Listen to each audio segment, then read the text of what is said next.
In this video, I'm going to show you how you can integrate custom Stripe checkout elements inside of your Lovable web application and mobile application. Yes, so you're also going to have access to Apple Pay and Google Pay and all the other native payment methods on the real application that will be on the store.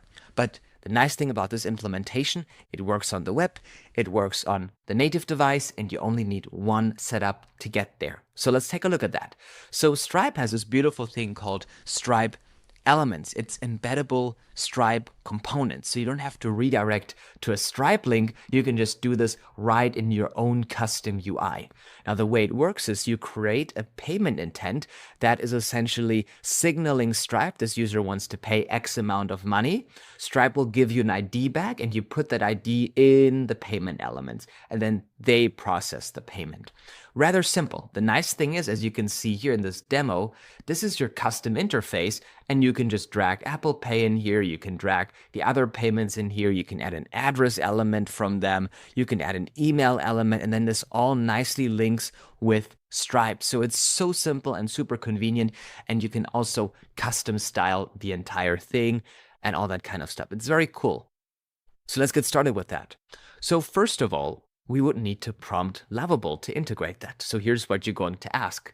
Let's say add a custom checkout page / donation page where users enter a number they want to donate / take from selected options, and it then creates a Stripe payment intent for that, and it will then open a drawer that will show the Stripe Express checkout element and the Stripe regular payment element. Now, the Stripe Express element will automatically on an iPhone show Apple Pay and will automatically on an Android show Google Pay. Let's take a look at that. It's super simple. So now we're just going to send this to Lovable. That's all we need to do. And now Lovable will be working on integrating with that. And thanks to Lovable Cloud or Supabase, whatever you're using, it will handle this all securely. Your Stripe API key will only be implemented on the back end, right? And as you can see, it's now enabling Lovable Cloud very likely. So now we need the Stripe restricted API key. So where do we get that? We need the Stripe restricted API key from our Stripe dashboard. So we can go to Stripe and then we can just look for developers and you will see this developer section here.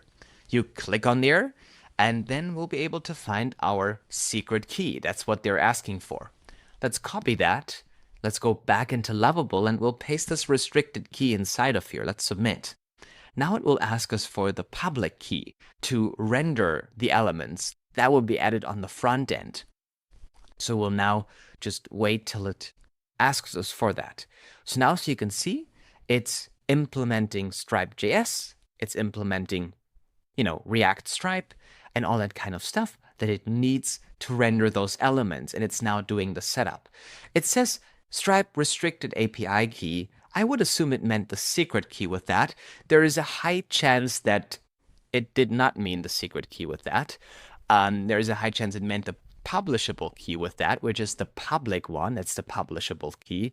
So we'll find out if we go to a blank page and it never asks us for the publishable key. We should be fine, but let's copy the publishable key here because this will be added on the front end. That's safe to add on the front end, but the secret key, never, ever add that on the front end. That can cause some serious trouble. People could use that to change some banking information on your Stripe account and get your money. You don't want that. So now it's still working on it. So it's a very ambitious thing that it's doing. You can see we can donate already. Now we need to create the payment intent, so it's still working on the backend setup here, but we already have a very nice mobile-friendly setup here. And then, we get that error because it's still generating the code and it's editing unedited files, so you don't have to worry about that.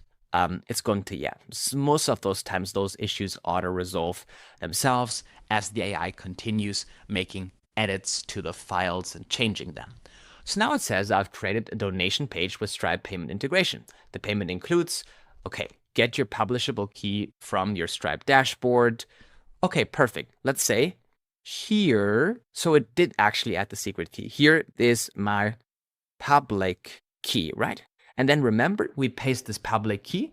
You know it's a public key because it starts with PK. That stands for public key.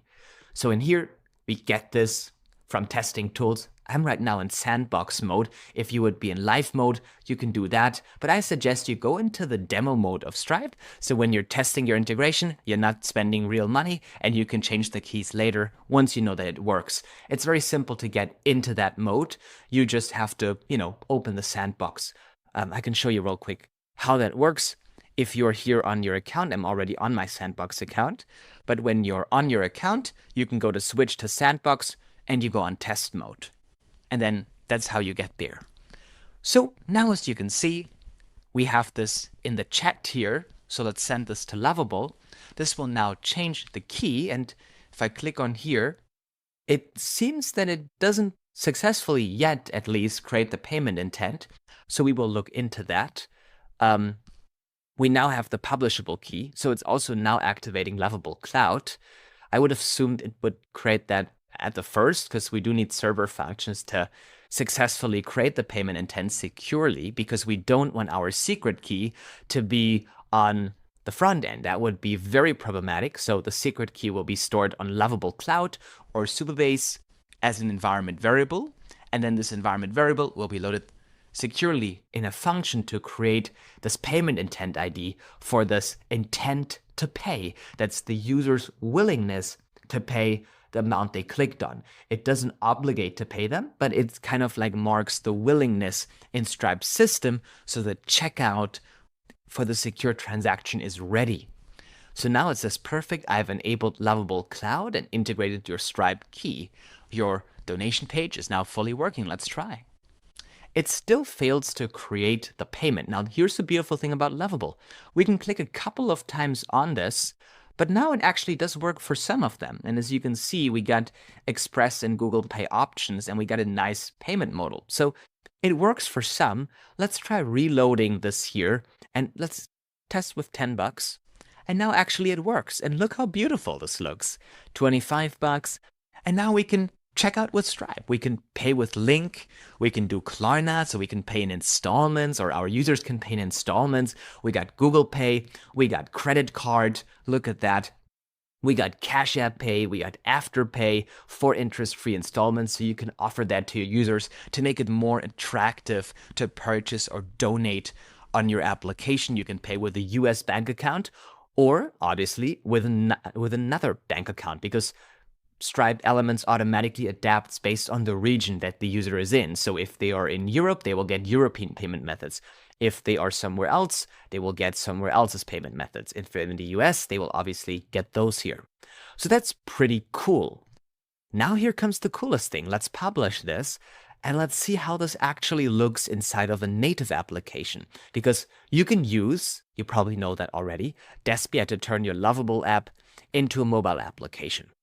And I already just built a new version with this Lovable project here.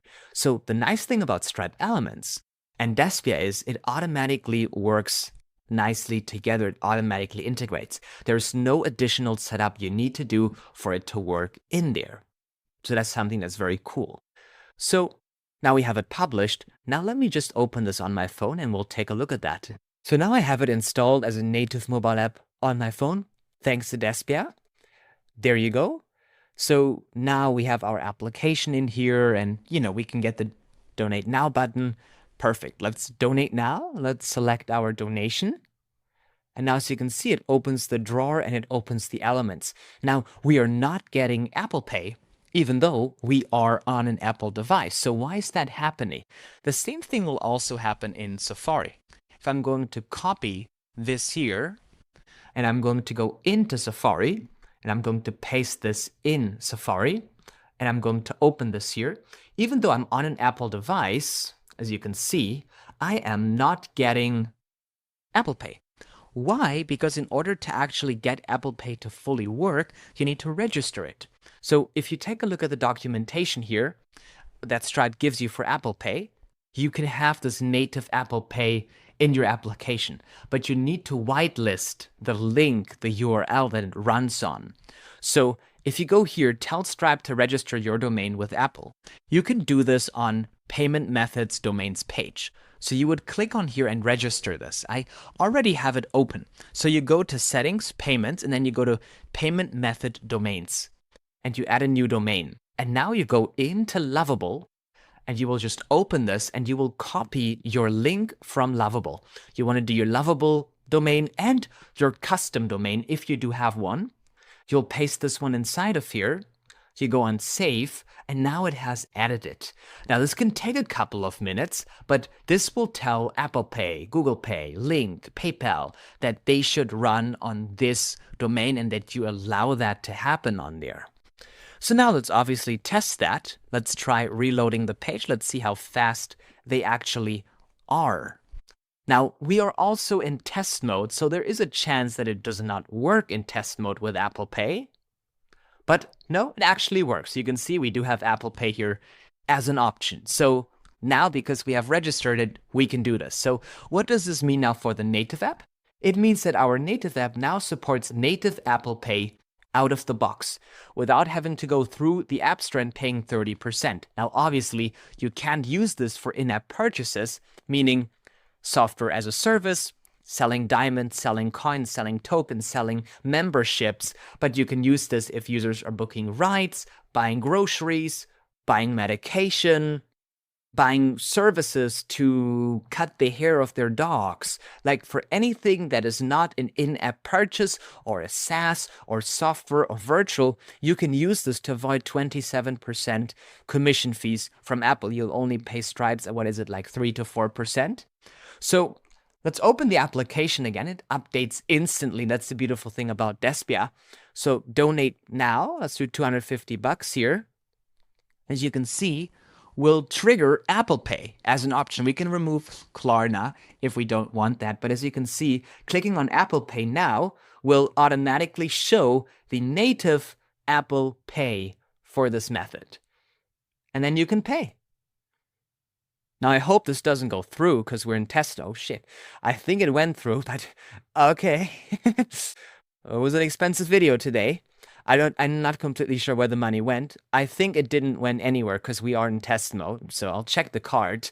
But there you go. That's how you get native Apple Pay for your application for non-in-app purchases, right? Meaning you are selling services, you're building something like Uber, you're building like something like Fiverr or something like that, where you take money for a service, for a product, maybe like an online store or a marketplace. You can use Stripe, you can use Stripe Connect in connection to this, so you can earn commissions of other people selling on your platform like OfferUp or eBay or Amazon. So there's so much cool stuff that you can do, and it also already nicely works natively integrated with the browser, with the web checkout, but then also with your native mobile application built using Despia. And that's how simple that is. Thank you so much for watching. We really appreciate that, and see you in the next video. Take care. Bye.